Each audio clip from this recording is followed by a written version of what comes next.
Everybody say communion. So, communion is derived from the word common union, yung meron silang unity. You know, in the old times, yung talagang observance of communion is they have the gathering. And then there is food, there's some drinks. And when they practice this thing, yung remember me, yung bilin ni Jesus, they practice it in Corinth, in the Corinth church. They observed this, but Paul rebuked them. Because in 1 Corinthians chapter 11, verse 20, 21, and 22, it said, can you put the verse? 1 Corinthians 11, 20 to 22. Sabi dito, when you come together, it is not the Lord's Supper that you eat. For in eating, each one goes ahead with his own meal. One goes hungry, another gets drunk. What? Do you not have houses to eat and drink in? Or do you despise the church of God and humiliate those who have nothing?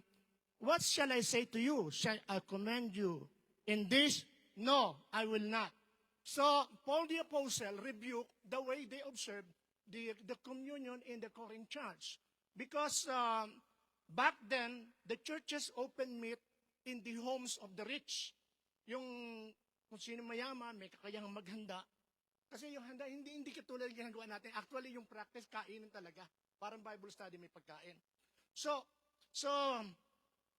they practice, they open meat in the home of the rich, but the poor have they have to work for long hours, for long days, and then by the time they arrive, all the food is gone.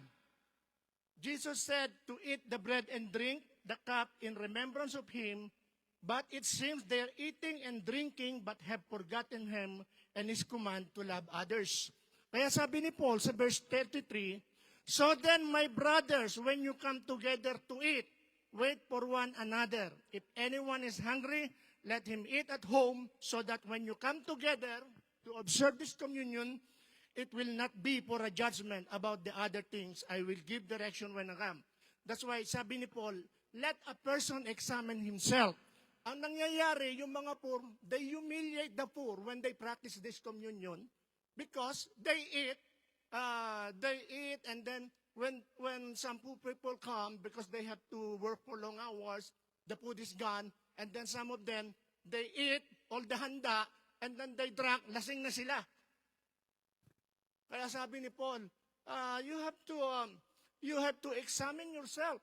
This is for the unity of the body of Christ, not to eat and drink. That's why Paul rebuked the Corinth church when they observed this communion. The church. Praise the Lord. So Jesus said, as Paul said, pinaliwanag nila sa kanila na hindi ito ritual lamang, itong ginagawa natin. Because, sa verse 23, for I received from the Lord what I also delivered to you. Kaya ginagawa natin ito because I received it from the Lord and I want you to know about this, that the Lord Jesus on the night when he was betrayed took bread, and when he had given thanks, he broke it and said, take it, this is my body which is broken for you, do this in remembrance of me. So pinapaliwanag ni Paul, this is for the communion, this is for the unity of the body of Christ, not to eat and drink and become drunk. So he rebuked the church. And then, when he had given thanks, sabi ni Paul, when Jesus give thanks, he broke it and said, take it, this is my body which is broken for you. Do this in remembrance of me. Verse 25, in the same way also he took the cup after supper saying, this cup is the new covenant in my blood. Do this as often as you drink it in remembrance of me. For as often as you eat this bread and drink the cup, you proclaim the Lord's death until he come. This is for the unity of the church, to proclaim the Lord of the Lord Jesus, not to eat and drink. That's why he rebuked this church. That's why we don't bring some many foods here. Siguro after the service, yung parang potluck noon, ganun ang nangyayari. Pero walang natitirang pagkain para sa mga mahihirap. And then they humiliate the poor member of the body of Christ. So we will not do that. That's why when we practice this, we have the elements here, and we remember what Jesus did on the cross. Amen? That's why I distribute the elements, please.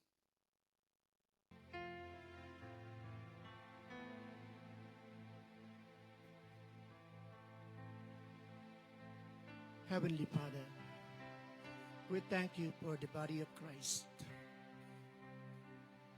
The blood of our Lord Jesus Christ given for us on the cross. As we have partaken of this bread and cup, we remember his sacrifice. Rejoice in his resurrection, and we look forward to his coming again. Lord, let this meal strengthen our faith, unite us in your love, and empower us to live as your witness in the world.